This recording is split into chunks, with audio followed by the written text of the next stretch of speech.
নমস্কার, কণিকাজ daily life নতুন আরেকটি ব্লগে সবাইকে স্বাগত জানাই। সবাই নিশ্চয়ই ভালো আছেন। ভালো থাকাটাই কিন্তু ঠাকুরের কাছে প্রার্থনা করি। সবাই যেন ভালো থাকেন, সুস্থ থাকেন। সামনে পুজো আসলেই মনে হয় ঘর দুয়ার সব পরিষ্কার করে সুন্দর পরিষ্কার পরিচ্ছন্ন করে রাখি। সেই জন্য আজকে আমি প্রথমে শুরু করলাম রান্নাঘর দিয়ে। এটা হচ্ছে আমার রান্নাঘরের তাক।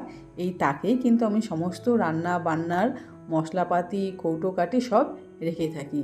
সেই জন্য সকালবেলা উঠেই কিন্তু বাসি কাজ সেরে আমি প্রথমে এই তাকটা পরিষ্কার করে নিচ্ছি। এই তাকের ওপরে যত কৌটোকাটি আছে সেগুলোকে আগে নামিয়ে রাখবো। তারপরে যত রকম মশলা আছে যেগুলো এক্সপায়ার হয়ে গেছে বা কিছু কিছু মশলা আছে যে অল্প একটু ব্যবহার করার পরে ওগুলো দীর্ঘদিন ধরে পড়ে আছে, সেগুলো নষ্ট হয়ে গেছে, সেগুলোকে ফেলে দেব।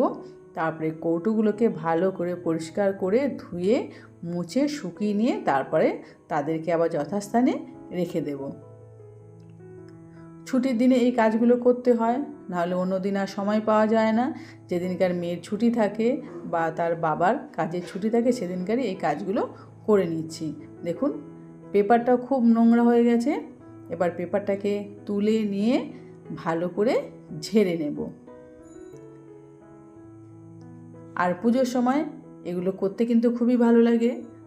বেশ মা আসছেন শুনে ঘর দুয়ার তো পরিষ্কার করতেই হবে। আর দেখুন কাজ করতে করতে মায়ের কথা কিন্তু সব সময় মনে পড়ছে। যখন কাজ করি তখন কিছুটা সময় ভুলে থাকি, কিন্তু যখন আবার চুপচাপ বসে থাকি তখন আমার মায়ের কথা খুব মনে পড়ে, তখন মনটা খুব খারাপ হয়ে যায়। যাক, সেই সব কথা। এবার এগুলোকে নোংরাগুলোকে ঝাড় দিয়ে পরিষ্কার করে নিয়ে এবার একটা শুকনো কাপড় দিয়ে ভালো করে মুছিয়ে নিয়ে আবার এখানে পেপার পেতে দেব। আর এই যে এখানে সিলভারের ক্যানগুলো আছে, এগুলো আমার শাশুড়ির কেনা। উনিও আর বেঁচে নেই, উনি মারা গেছেন অনেক দিন হয়েছে। তার জিনিসগুলোই কিন্তু আমি এখন ব্যবহার করছি। আর এই যে দেখুন পেপারগুলো পেতে দিচ্ছি। পেপারগুলো পেতে দিয়ে তারপরে কৌটোকাঠিগুলো ভালো করে সাবান জল দিয়ে ভালো করে ধুয়ে মুছে পরিষ্কার করে নিয়ে শুকিয়ে নিয়ে তারপরে তাদেরকে আবার এই তাকে রেখে দেব। প্রথমে অল্প অল্প করে একটু একটু করে একটা একটা করে তাক পরিষ্কার করে নিচ্ছি। এখানে 4-5টাই কিন্তু তাক রয়েছে, এই যে দেখুন। এবার এই কৌটোগুলোকে পরিষ্কার করে নিয়ে আবার যথাস্থানে রেখে দিলাম। এখানে কিছু নেসকফির শিশি আছে। প্রত্যেক বছর শীতের সময় একটা করে নেসকফি শিশি কেনা হয়। কফি খাওয়ার পরে শিশিগুলোকে আমি আর ফেলে দিই না, সেই শিশির মধ্যে কিন্তু মশলা রেখে দিই। কাচের শিশিতে মশলা রাখা কিন্তু খুবই ভালো। আর কিছু কিছু আমার প্লাস্টিকের শিশি অনেক জমে গেছে, সেগুলোকে ফেলে দেব। এই দেখুন এইভাবে অনেকগুলো তাক রয়েছে, এগুলোকে একটা একটা করে পরিষ্কার করে নেব। যখন পরিষ্কার করে নেব তখন দেখতে কিন্তু আরও খুবই ভালো লাগবে।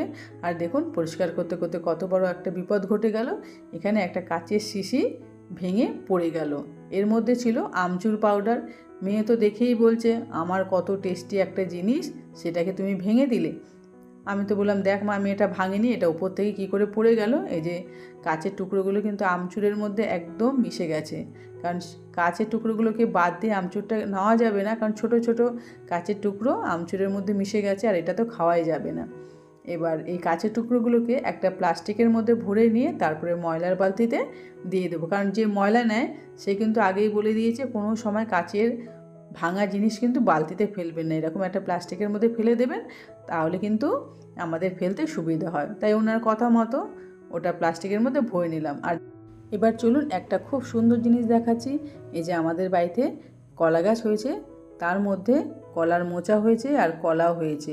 তাই মেয়ের বাবা কলার মোচাটাকে কেটে নিচ্ছে।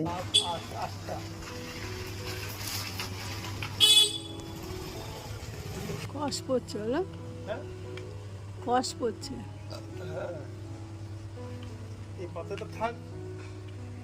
এটা থাক, আড়াল আছে। না না, পাতা থাক, ওই দুটো কেটে দিতে পারো, যে দুটো তুমি রয়েছো। দেখো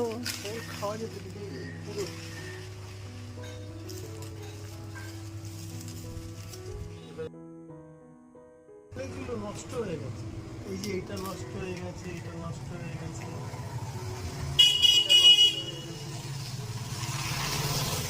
নষ্ট হয়ে গেছে। 10টা হতো। এটা হবে কি না, এটা হবে না, হবে না গো?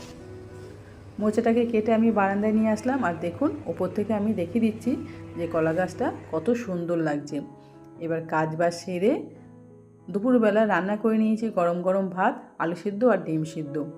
দুপুরবেলায় আর বিশেষ কিছু আজকে রান্না করলাম না, শুধু এইটুকুই রান্না করলাম, কারণ ঘর দোর পরিষ্কার করতে করতে অনেকটা সময় হয়ে গেছিলো, সেই জন্য একদম শর্টকাটে আজকে রান্নাটা সেরে ফেললাম।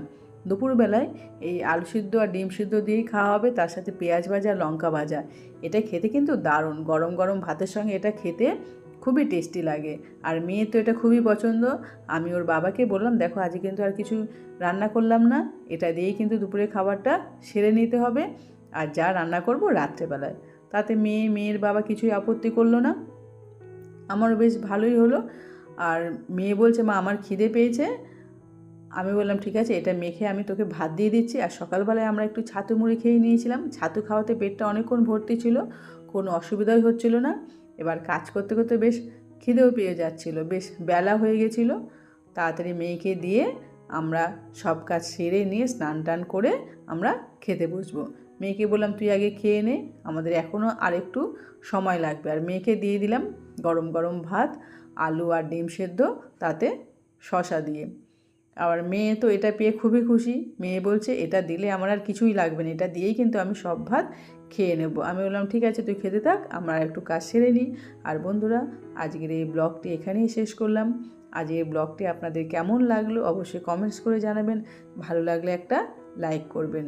পরে দেখা হবে নতুন আরেকটি ব্লগে। সবাই ভালো থাকবেন, সুস্থ থাকবেন, সবাই সাবধানে থাকবেন।